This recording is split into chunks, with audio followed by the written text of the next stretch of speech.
Assalamualaikum, hai, apa kabar para pemirsa Makna TV? Perkenalkan, aku Keisha Melvina Putri dari Sahabat Pasundan. Sekarang aku berada di tengah-tengah masyarakat Bekasi, lebih tepatnya di Sanggar Seni Sasak Dikjin yang sedang melakukan kegiatan sedekah bumi. Seperti apa sih kegiatan sedekah bumi itu? Yuk ikutin aku yuk, kita sama-sama menyaksikan kegiatan sedekah bumi.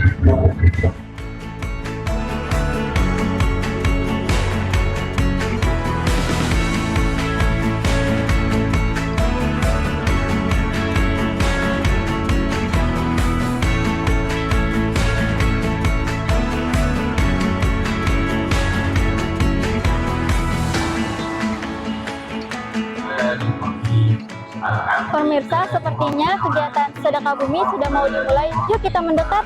Ya, teh.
Warga di sini, mohon maaf ya, juga ya di sini, kalau di kampung saya dipanggilnya Sastra Jendra Rahayu Ningrat ya. Sastra itu tulisan atau ucapan, Jendra itu wujud nyata, Rahayu itu keselamatan, Ning itu suci, Rat amparan jagat. Ini adalah dari hasil amparan jagat bumi kita. Makanya kita baca di sini ya, bukan buat genderuwo, adalah buat dibaca.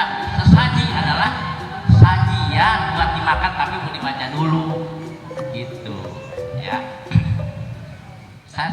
Bang, ini di belakang lagi pada main musik, aku boleh coba gak ya? Boleh, yuk, dengan senang hati.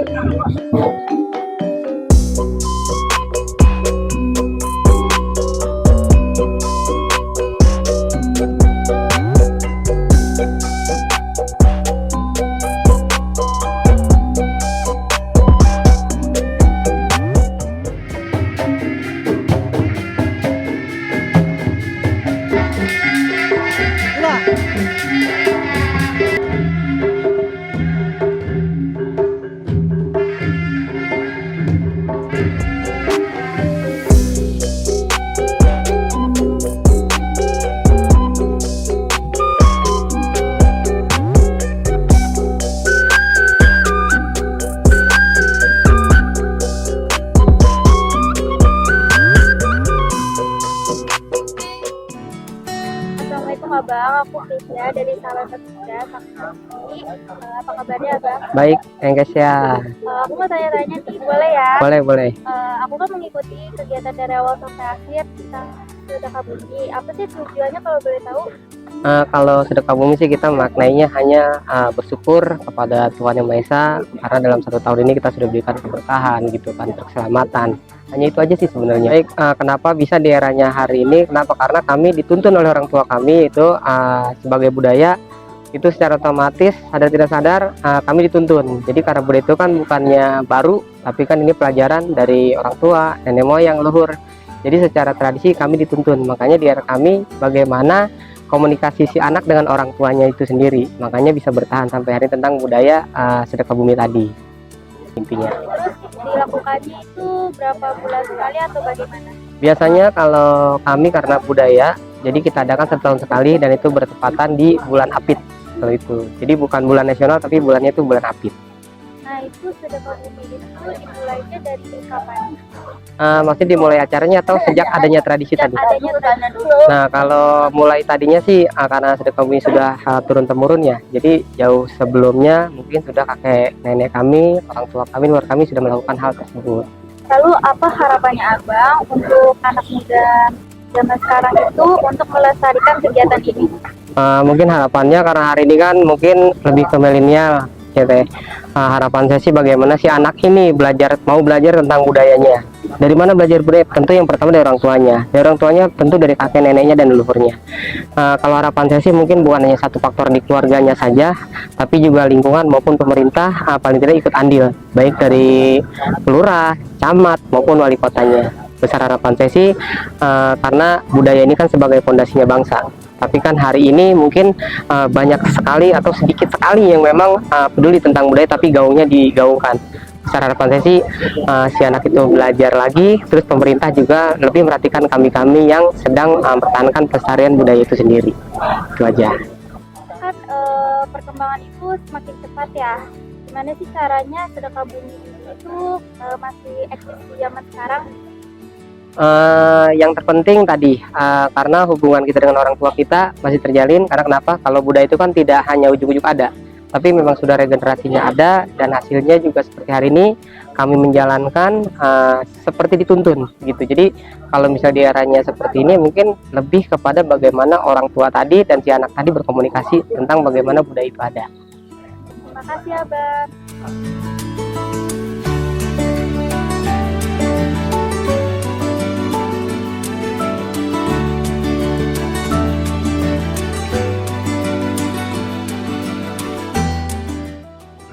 Pesan-pesannya dong buat kita generasi muda, apa sih untuk melestarikan kebudayaan seperti apa? Yang pertama yang pasti kita harus mencari tahu dulu ya, seperti mencari di internet, sosial media kan sekarang kita punya banyak media kan. Terus yang kedua yaitu mempelajarinya, seperti kan kita ada seni teater, seni tari, musik, dan lain sebagainya gitu. Jadi setelah itu kita post lah di media sosial yang kita punya, dan itu bakal bisa memberikan dampak yang baik untuk kebudayaan kita dan melestarikan budaya kita ke kancah internasional dan nasional.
Abang, saya mau nanya-nanya boleh nggak nih?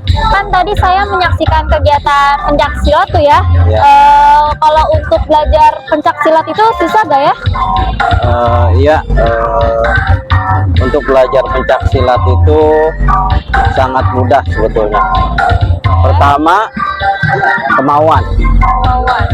Kedua, cinta terhadap tradisi, yaitu pencaksilat. Untuk belajar itu yang penting kita semangat, fisik, baru jurus, gitu. Yang paling gampang. Untuk anak muda kebanyakan yang penting semangat dulu, semangat dan kemauan, belajar jurus baru bisa. Gitu. Gampang sekali, mudah sekali. Strategi Sanggar Seni Sasak Bikin itu agar generasi muda mau mempelajari pencaksilat. Strateginya adalah kita selalu menanamkan kecintaan seni, terutama pencaksilat dari sejak dini, dari belajar sekolah TK, SD, SMP, SMA sampai kuliah. Gitu. Jadi kita tanamkan kecintaan dulu, kita bawa anak-anak kita edukasikan mengenai pendidikan kebudayaan, kesenian, supaya nantinya generasi muda tidak ikut-ikutan hal-hal yang negatif, kita arahkan ke arah hal-hal yang positif. Bang, terakhir nih ya Bang, boleh nggak ya aku diajarin pencaksilat yang gampang-gampang aja nih? Oh, boleh, ayo.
Assalamualaikum Abang, perkenalkan saya Keisha dari Sahabat Pasundan Makna TV.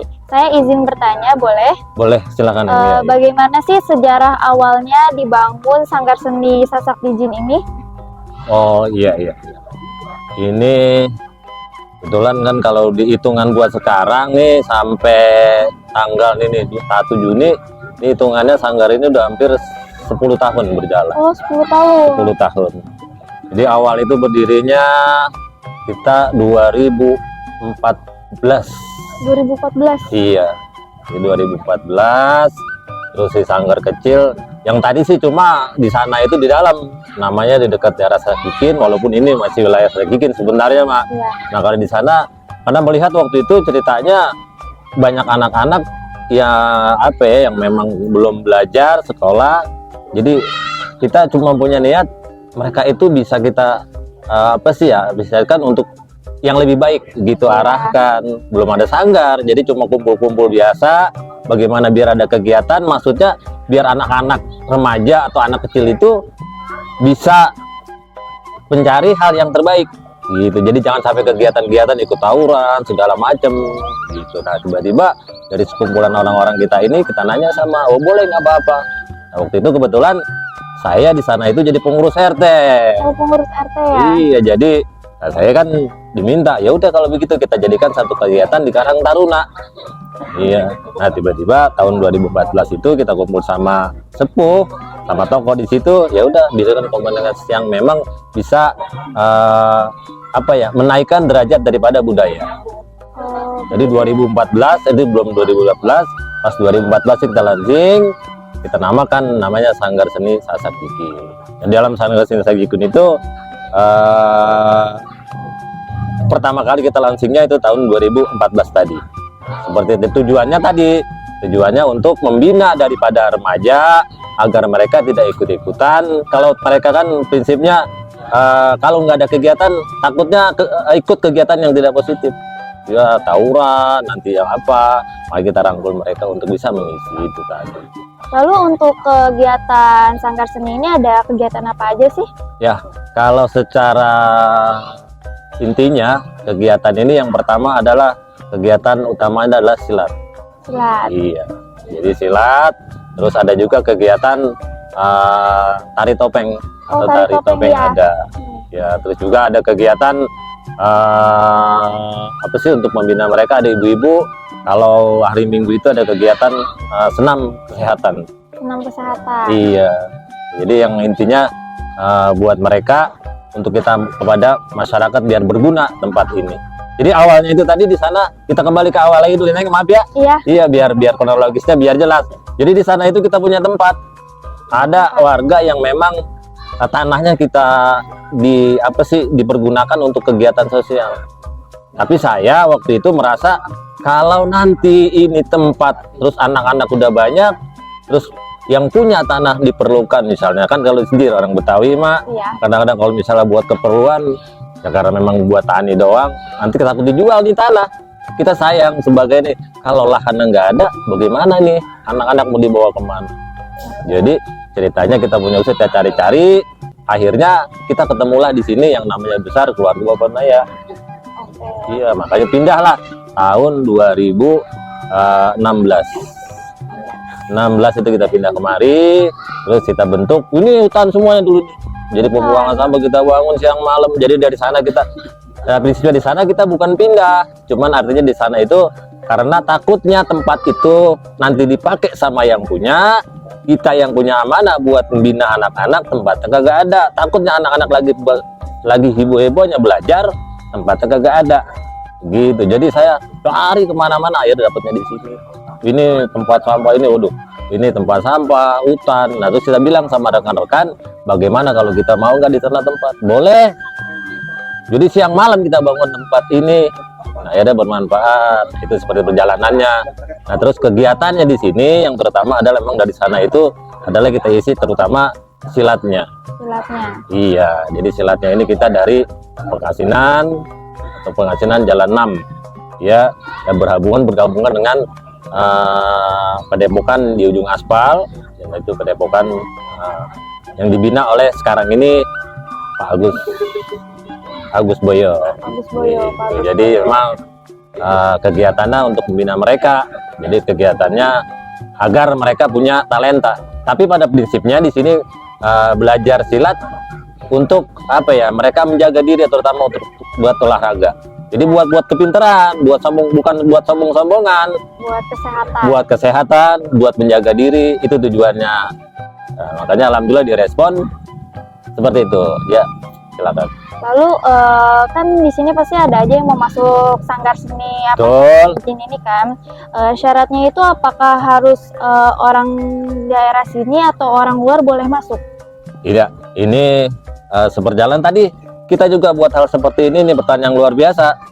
Jadi pada intinya memang kadang-kadang kita kan terbelenggu dengan bahasa kalau bisa silat Betawi, khusus biasanya dari silat Betawi orang lain. Nah di sini kebetulan tidak ada. Kita apapun suku manapun dari warga manapun, kalau mereka memang minat untuk budaya silahkan.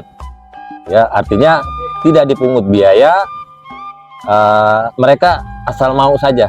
Artinya karena membangun misi pertama pedulinya kita bangun sanggar adalah kita membangun kepedulian masyarakat, ya, meminat mereka untuk peduli kepada budaya.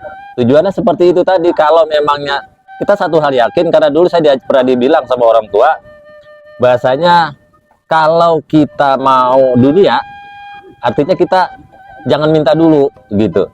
Artinya kerja aja, nanti pun bakal ada hasilnya, gitu. Jadi intinya jangan mengharapkan sesuatu sebelum kita bertindak. Jadi kadang-kadang seperti itu tadi. Nah, dengan ada di sini kita, ya itu tadi, mereka kita gratiskan. Artinya, yang mau minat, yang mau belajar, silakan. Artinya buat yang ngajar bagaimana? Ya tadi punya prinsipnya. Kalau sudah bekerja, Punya prinsip. pasti nanti ada hasilnya, yakin. Terima kasih untuk abangnya sudah berkenan untuk berbincang-bincang dengan saya. Semoga abangnya sehat selalu. Saya pamit ya. Siap. Terima kasih ya Neng ya sudah datang kemari. Dan juga saya sebelum saya mohon titip satu pesan moral, khususnya mungkin Neng ini sama rekan-rekan sebagai pengatur, pejalur, pengantar daripada budaya, juga kepada khusus remaja, tetap mempertahankan budaya kita, jangan sampai hilang, tergerus dengan kemajuan zaman. Satu hal, bahwa sesuatu budaya adalah milik negara kita. Jadi negara tidak akan karena memang ada budaya. Yang seperti itu aja, Neng. Mudah-mudahan kita bisa saling berkolaborasi dengan baik. Ya, terima kasih.